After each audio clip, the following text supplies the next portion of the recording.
Le jour se lève sur les montagnes sacrées du Wudang en Chine. Cette chaîne montagneuse se situe au centre-est de la Chine, à 1200 km au sud de Pékin. Les montagnes du Wudang abritent de nombreux monastères taoïstes qui ont donné naissance à la médecine traditionnelle chinoise et aux arts martiaux tels que le kung-fu ou le tai chi chuan. Ces monastères sont très connus dans toute la Chine et dans le monde. De nombreux Chinois viennent visiter ces monastères millénaires. Pendant un temps, ces monastères furent abandonnés, ou en tout cas négligés, notamment lors de la révolution culturelle entre 1964 et 1978.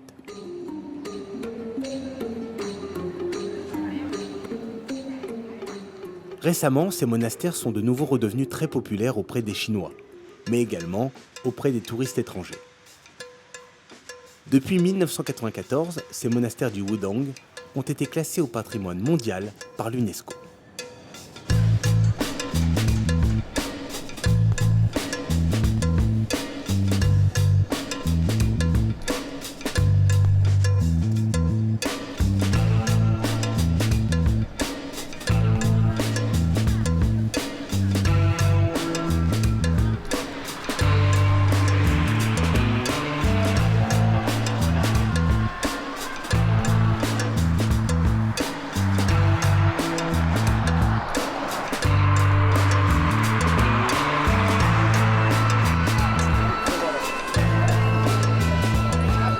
En bas des montagnes du Wudang, les villes sont beaucoup plus animées.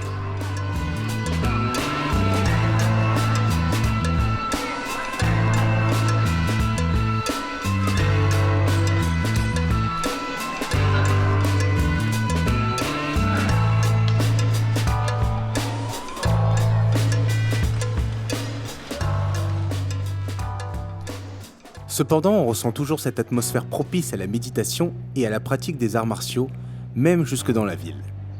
C'est notamment dû au contraste entre les bâtiments modernes et les bâtiments construits selon l'architecture traditionnelle chinoise.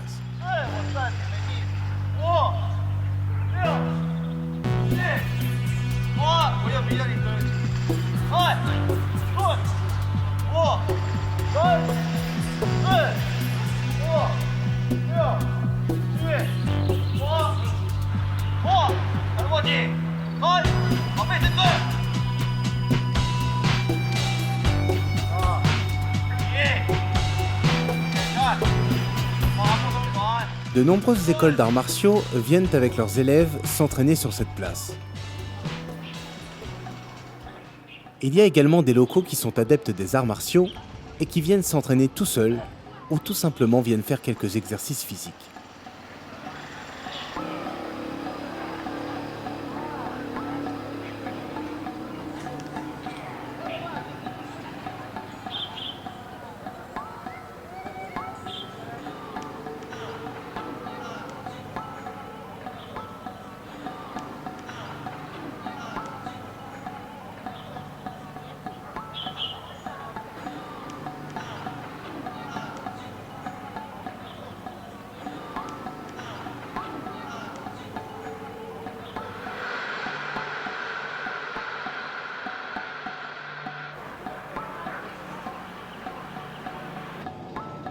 La région du Wudang est le berceau des arts martiaux internes. On les considère comme tels car ils sont basés sur le développement de l'énergie intérieure et ils revêtent une forte dimension symbolique. Ainsi, ils s'opposent aux arts martiaux du style Shaolin, considérés comme externes.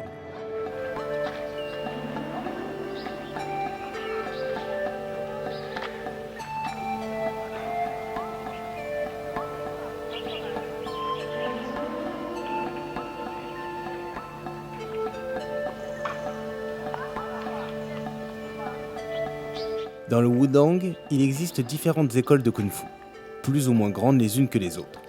Parfois, les élèves ne viennent effectuer qu'un stage de quelques semaines pour s'initier au tai chi ou au kung-fu. Dans les hauteurs de la région du Wudang, il existe de nombreuses écoles d'arts martiaux et de nombreux maîtres. Généralement, les élèves y restent quelques semaines avant de redescendre en ville.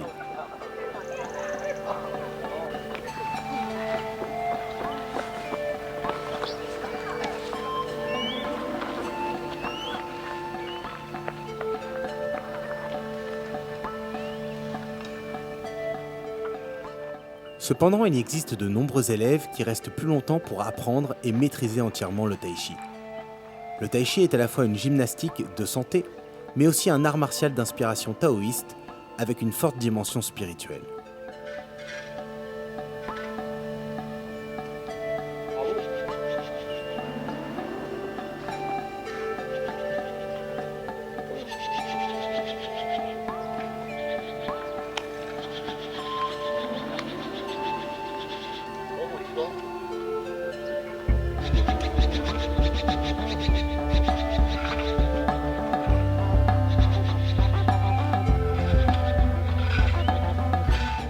Les mouvements dans le tai chi ont pour objectif d'affiner l'énergie vitale.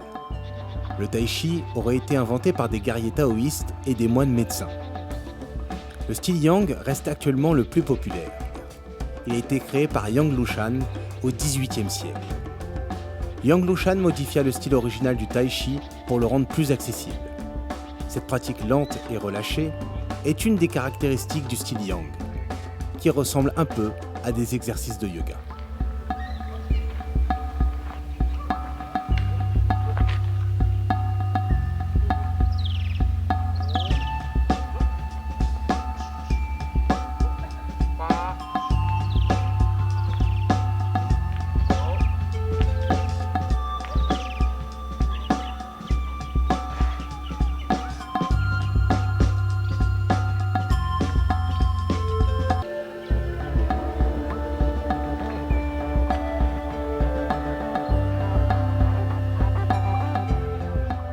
Le tai chi peut aussi bien se pratiquer à main nue qu'avec des armes telles que l'épée, le sabre et le bâton.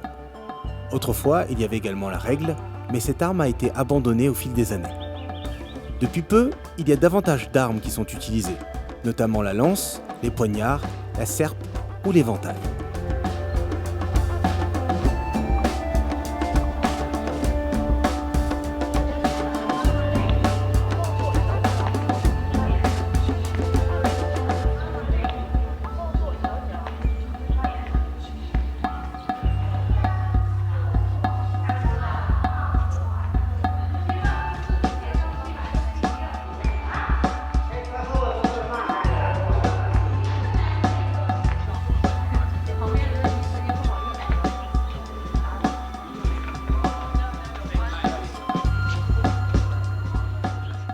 Pour chaque arme utilisée, il y a un enchaînement à maîtriser. Par exemple, pour l'épée, il y a un certain nombre de formes d'attaque et de défense.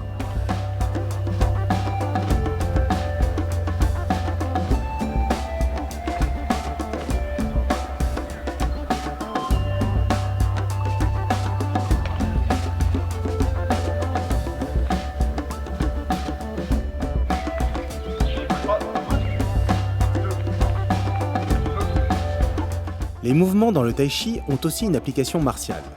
Le tai chi est aussi appelé la boxe de l'ombre, car on a l'impression que le boxeur lutte contre une ombre.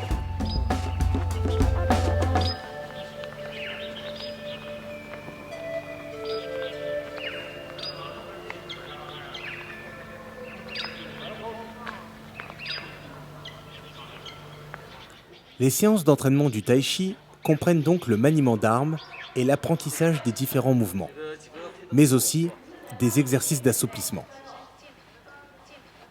Les personnes qui viennent s'entraîner sont logées et nourries sur place dans les montagnes du Wudang. Ce haut lieu de la spiritualité aiderait à progresser plus rapidement dans l'art martial. Les sources de distraction étant moins importantes, les jeunes peuvent pleinement se consacrer aux entraînements et à la méditation.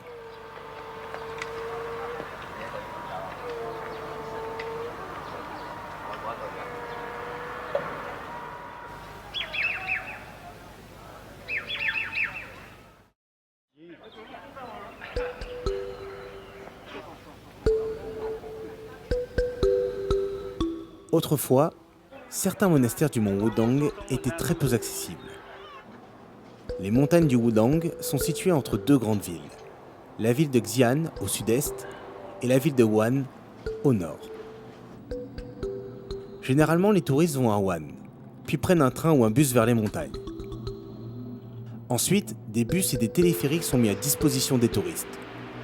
Il faut néanmoins une journée pour arriver jusqu'aux montagnes.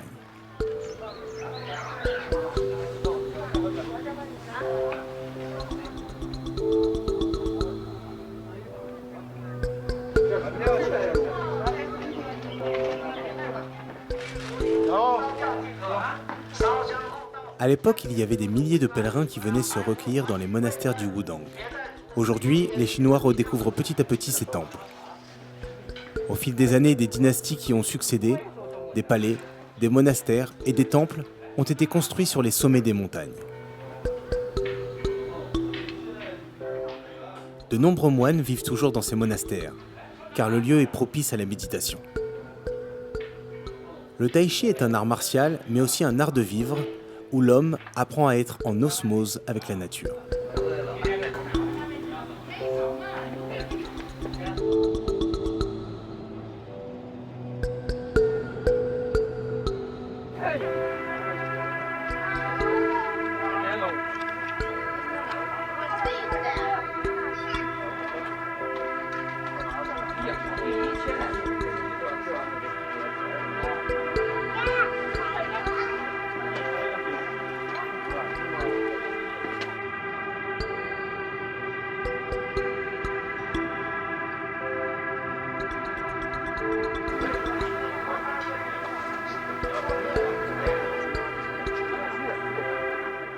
Les moines sont reconnaissables à leur longue chevelure, rassemblée en un chignon sur le sommet du crâne et maintenue par un pic en bois.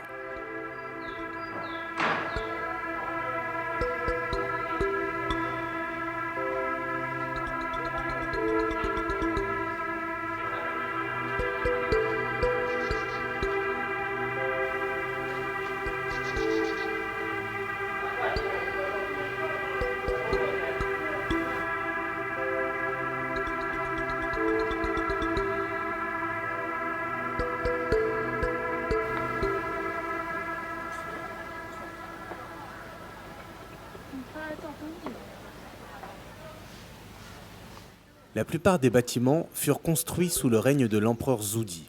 C'est notamment lui qui fera bâtir la cité interdite à Pékin. Il voulait que les monastères et les palais soient en parfaite osmose avec la nature. Partout en Chine et surtout au Wudang, l'empereur fera construire des palais, des monastères, des couvents et des temples. Les différents édifices du mont Wudang témoignent de l'apogée de l'architecture et de l'art chinois de l'époque, et surtout l'ancrage du taoïsme en Chine.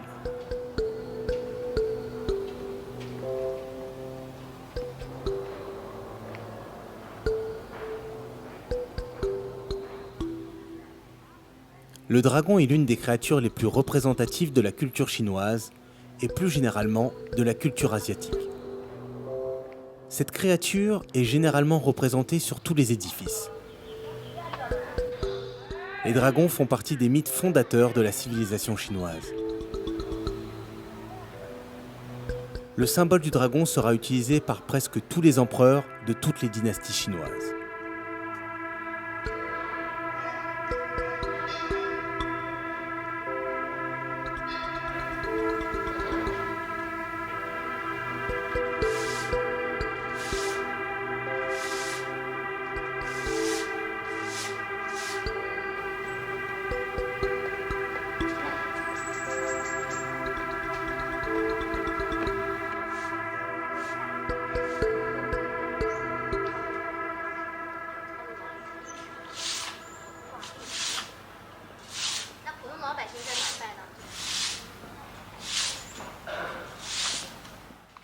Aujourd'hui, il y a énormément de films d'arts martiaux qui sont tournés au mont Wudang.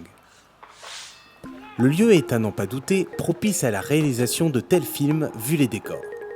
Cela participe notamment à faire connaître ces sites millénaires magnifiques qui sont aussi un haut lieu de pèlerinage pour les Chinois et en général pour les taoïstes ou ceux qui pratiquent les arts martiaux.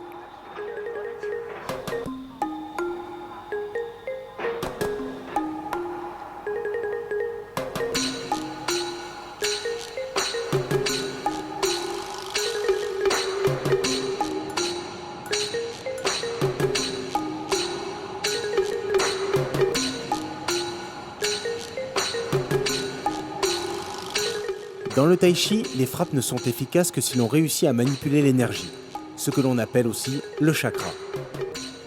La libération de cette énergie crée une onde de choc. Donc le tai chi a une très forte dimension spirituelle car il est essentiel de construire le lien entre l'homme et la nature, qui est un puits d'énergie.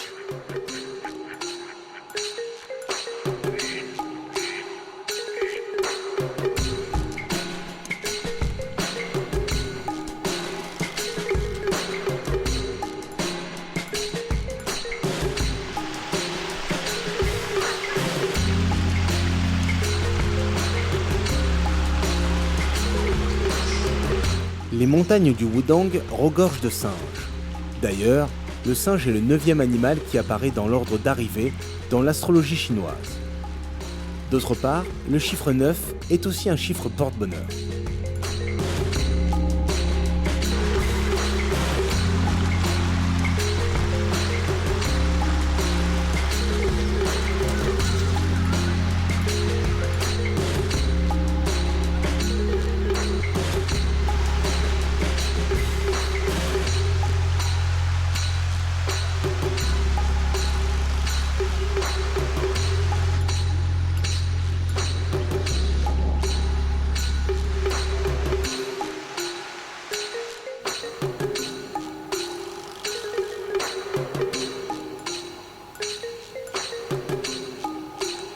Le thé est une invention chinoise et loin de la pollution des grandes villes, le mont Wudang regorge de théiers sauvages ou plantés.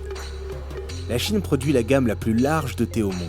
La légende raconte que 2700 ans avant notre ère, un empereur parcourait de longues distances à la recherche de toutes sortes de plantes et de leurs propriétés curatives. Un jour, il s'empoisonna gravement et alors qu'il faisait bouillir de l'eau sous un arbre, un coup de vent déposa dans la bouilloire quelques feuilles. Cette eau le désintoxiqua et le stimula. Aujourd'hui, le thé est utilisé non seulement dans la médecine chinoise, mais aussi en tant que stimulant et boisson à part entière.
Les thés chinois sont très célèbres et occupent une place importante dans la culture chinoise.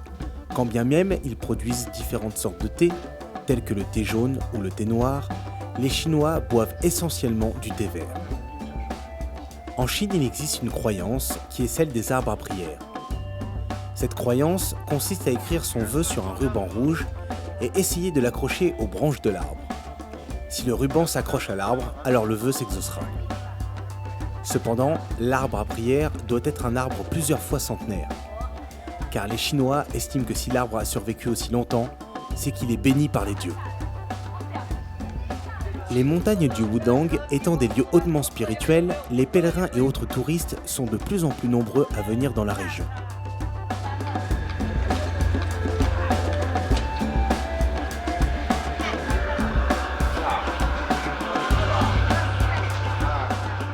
Cette redécouverte de la région a notamment été possible grâce à l'amélioration de l'accessibilité et son classement au patrimoine mondial de l'UNESCO. Dans la région du Wudang, aucun véhicule n'est autorisé à part ces bus verts comme moyen de transport pour rejoindre certains monastères ou écoles d'art martial. L'économie de la région tourne principalement autour du tourisme, de l'art martial et de la culture du thé.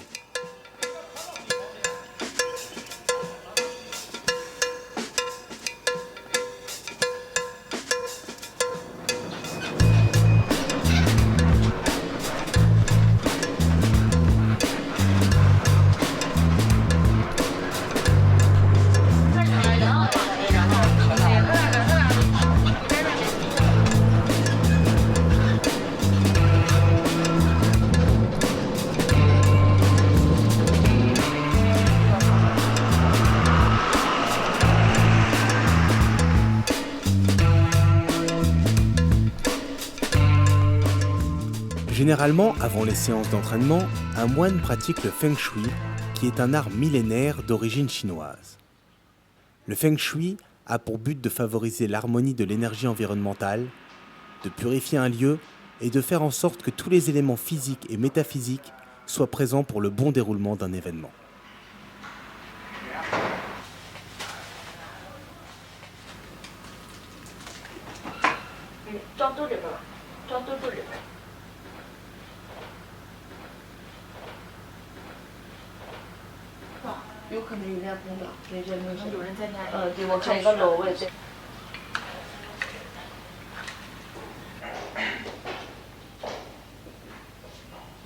我天文局已经给曹静发过去了，昨天晚上。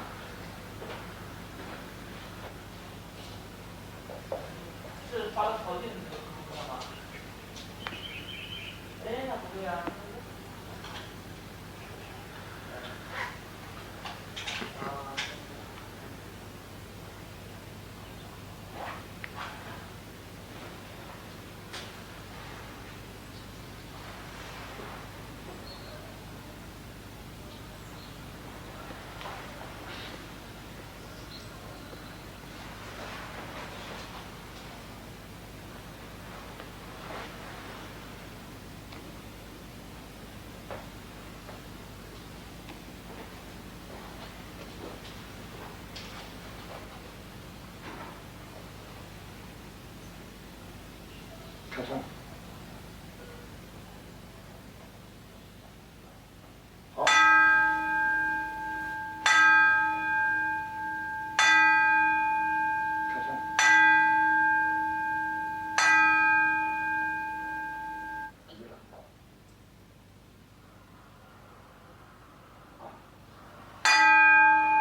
Le kung-fu est un art martial né au 3e millénaire avant notre ère. Quelques siècles plus tard, un médecin mettra au point des mouvements destinés à détendre l'esprit et à tonifier son corps. Depuis, le kung-fu a été influencé par différentes personnes tout au long des siècles.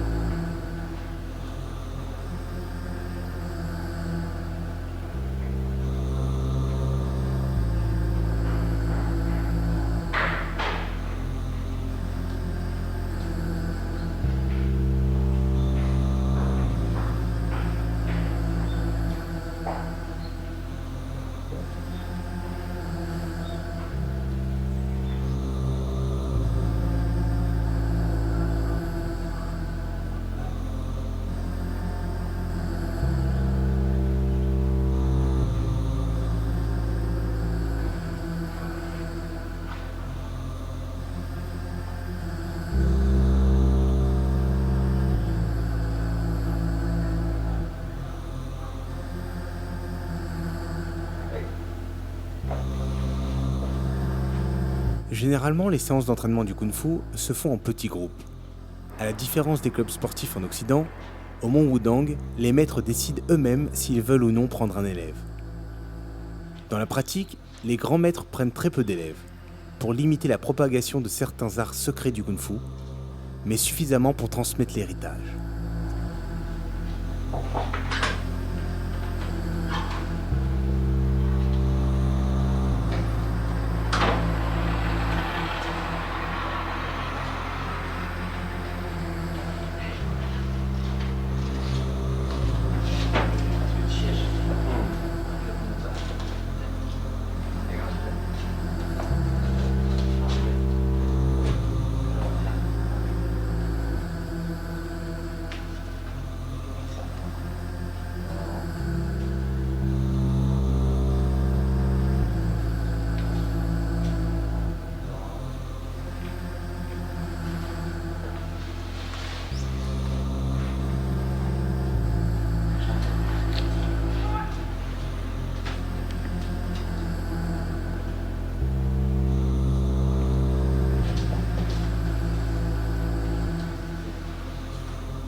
Aujourd'hui dans le Kung-Fu, il y a plus de 400 styles différents qui ont été recensés, qu'il s'agisse de pratiques à main nue ou avec des armes. Bien que d'un style à un autre on retrouve certaines techniques similaires, la pratique du Kung-Fu peut parfois être très différente, selon que les grands maîtres viennent du nord, du sud, de l'est ou de l'ouest de la Chine.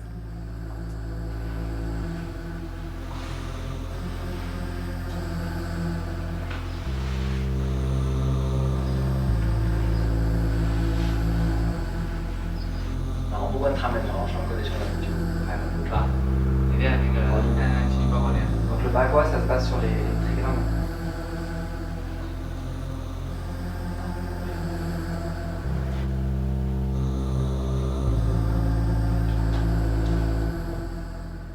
Dans le Kung-Fu, le mental est très important. C'est pourquoi il y a en parallèle des séances d'entraînement physique, des séances de méditation. Les exercices physiques, mais surtout la méditation, ont vocation à fortifier l'esprit en même temps que le corps.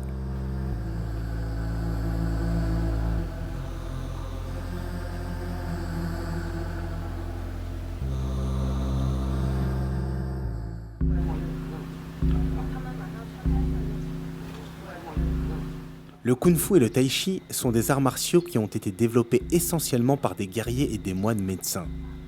Sous l'influence du taoïsme, un autre art s'est développé, un art médicinal. C'est ainsi que s'est développée la médecine traditionnelle chinoise qui repose sur la gestion de l'équilibre de l'énergie interne, appelée le Qi.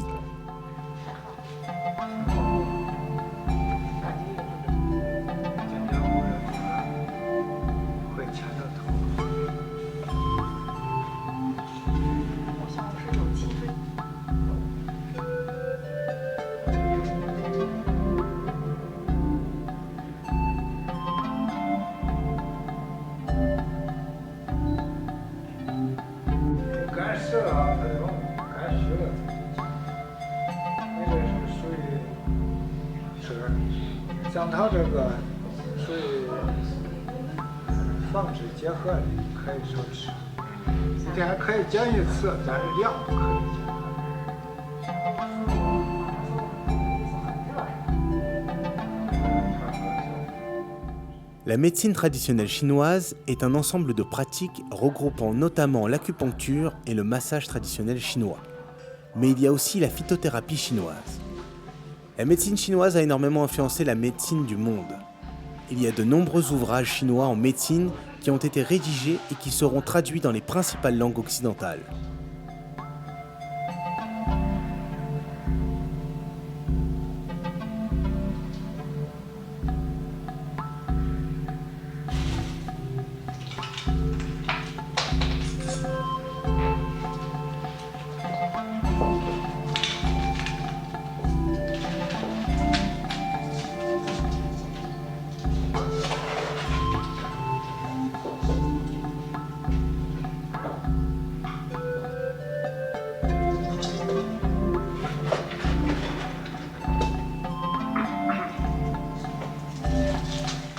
La phytothérapie chinoise désigne la médecine fondée sur les extraits de plantes et la combinaison des herbes médicinales. La phytothérapie est une des composantes les plus importantes de la médecine chinoise. Généralement, le médecin utilise différents ingrédients qu'il ajuste selon le yin et yang du patient pour composer un remède.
La phytothérapie ou l'herbologie chinoise utilise des ingrédients provenant de toutes les parties d'une plante, qu'il s'agisse de la feuille, de la tige ou de la racine. Mais certains ingrédients proviennent aussi d'animaux ou de minéraux.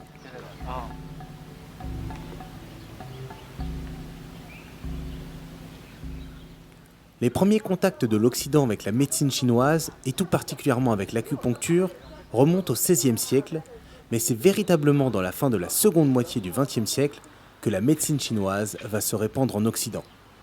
Aujourd'hui, l'acupuncture a une place de plus en plus importante dans le système de santé occidental.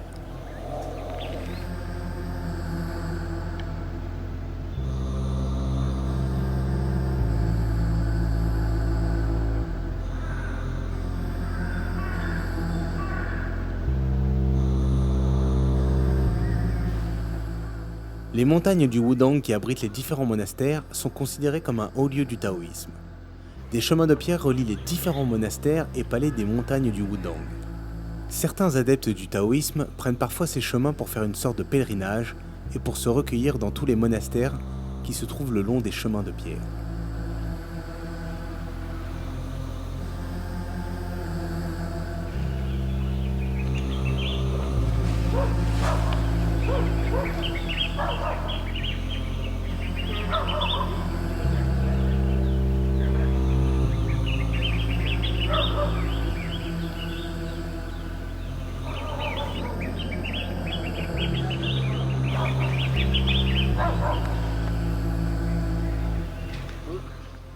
Certains temples sont plus connus que d'autres, notamment grâce aux films de kung-fu qui y sont tournés.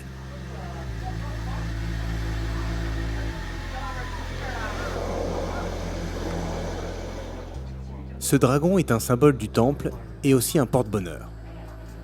Il faut faire un vœu et jeter une pièce, et si la pièce tombe sur la tête du dragon, alors le vœu s'exaucera.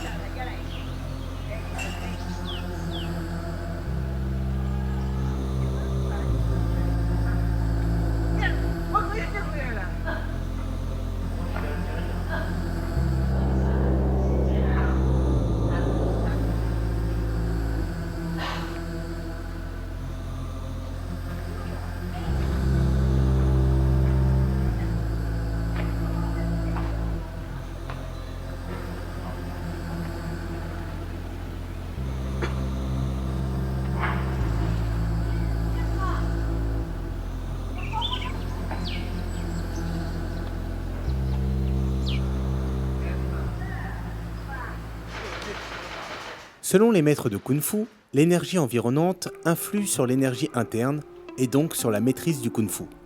Travailler au sein de la cour d'un temple influence positivement l'énergie interne et aide à progresser.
Comme de nombreux arts martiaux en Chine, la pratique du kung-fu inclut la maîtrise de différentes armes, telles que les sabres, les épées, les lances, les hallebardes, les haches ou les bâtons.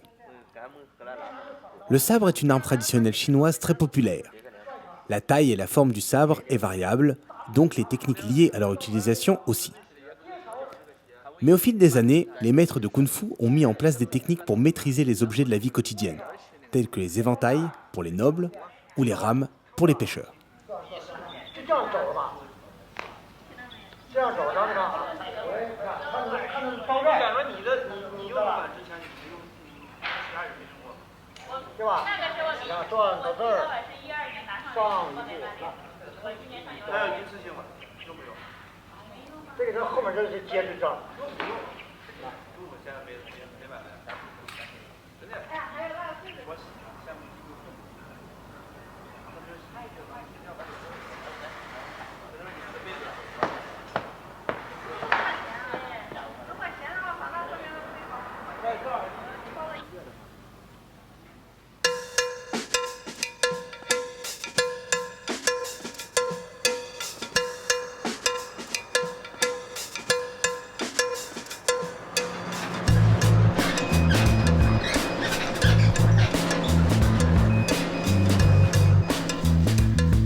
La grande partie des habitants de la région du Wudang vivent au pied des montagnes. Seuls quelques moines ou quelques maîtres et leurs élèves habitent dans les montagnes. L'atmosphère dans la ville est tout autre. Il y a des marchés dans les petites ruelles, on voit de nouveau une circulation très importante et des restaurants bondés, sans oublier la pollution urbaine. Il y a un contraste très important entre le calme qui réside dans les hauteurs de la région et la vie grouillante dans la ville.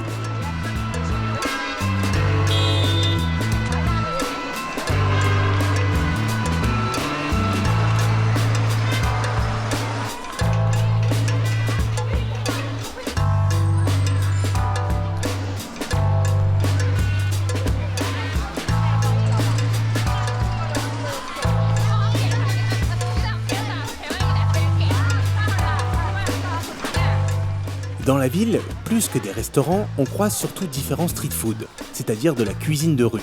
La cuisine de rue est une véritable institution en Chine, et globalement dans les pays asiatiques.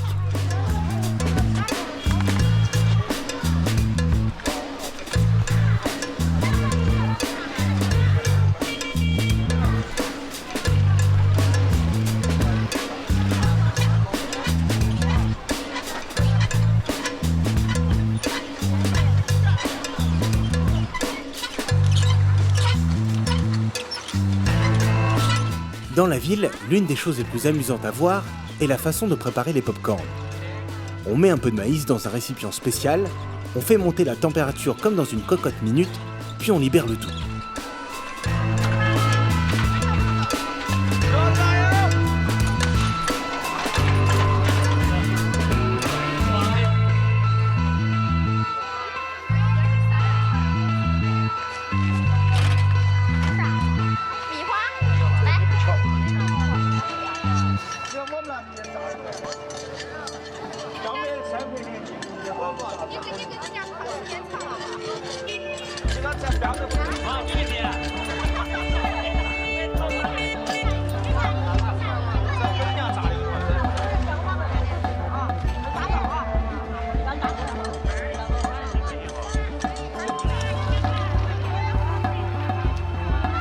Les gens viennent en famille sur la grande place de la ville pour passer un bon moment. Cette place est un peu le cœur de la ville, où tous les habitants se retrouvent. Les enfants peuvent s'amuser et retrouver leurs amis, pendant que les parents se reposent ou font un pique-nique.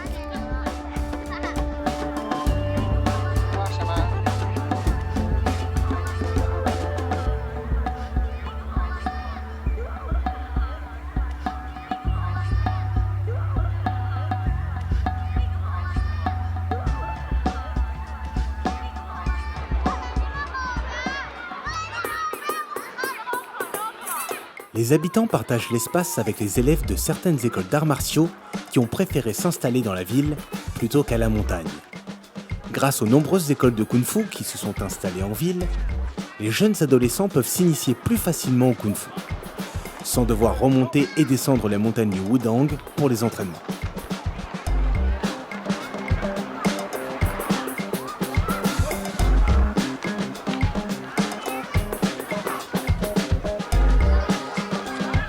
À cet âge, plus que la maîtrise des mouvements de combat ou la maîtrise des armes, les maîtres leur font faire des exercices d'assouplissement et d'étirement nécessaires à l'apprentissage de certains mouvements du Kung-Fu.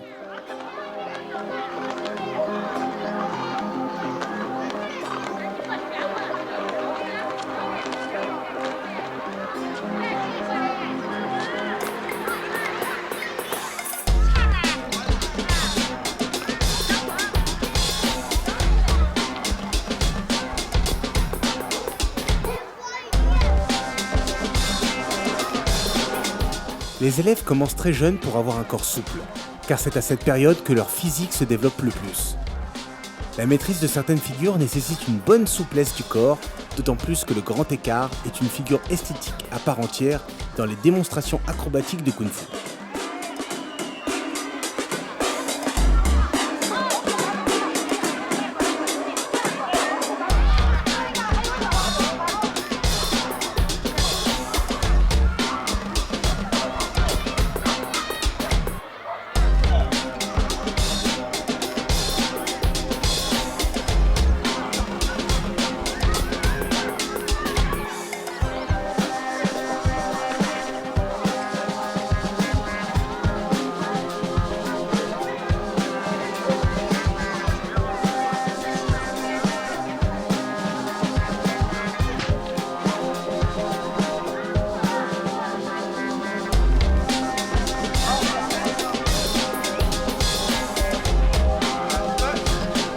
À cet âge, les jeunes ne peuvent se concentrer pour la méditation car ils ont un esprit trop volatile.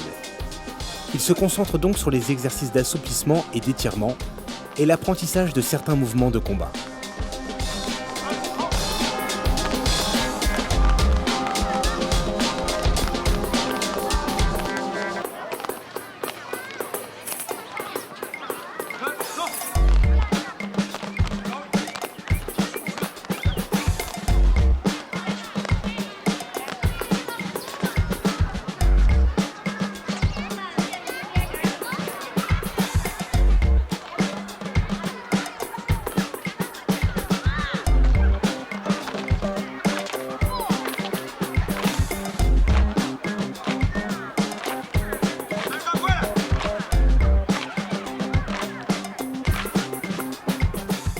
Certains élèves sont plus âgés et peuvent commencer à s'entraîner au maniement des armes. Mais avant l'apprentissage du maniement du sabre ou de la lance, il y a un passage obligatoire par l'apprentissage du maniement du bâton.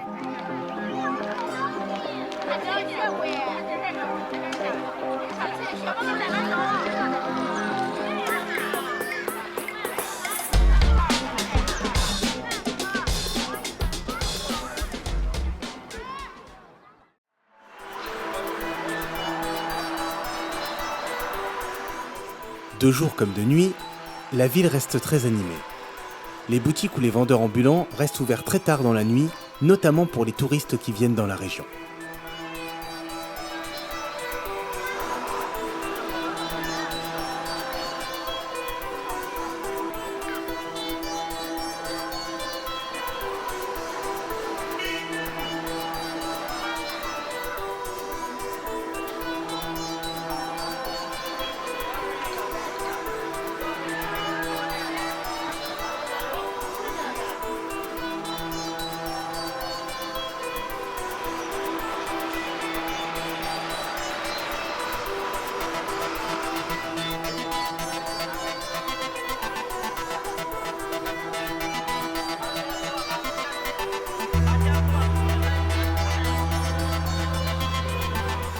La ville ne possède pas énormément de sources de distraction, telles que les discothèques ou les cinémas. En revanche, les habitants aiment sortir la nuit et venir danser sur la grande place.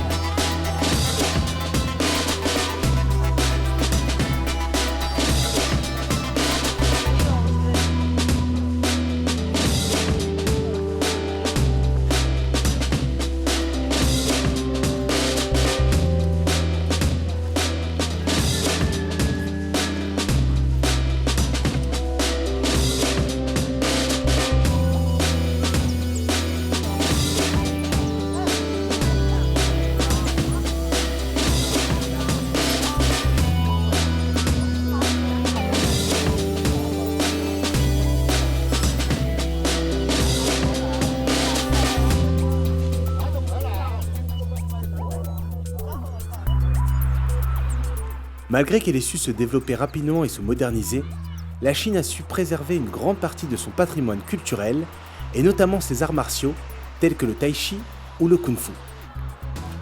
La région du Wudang a su trouver le juste milieu entre le modernisme et le traditionnalisme, lié à une pratique millénaire des arts martiaux intérieurs.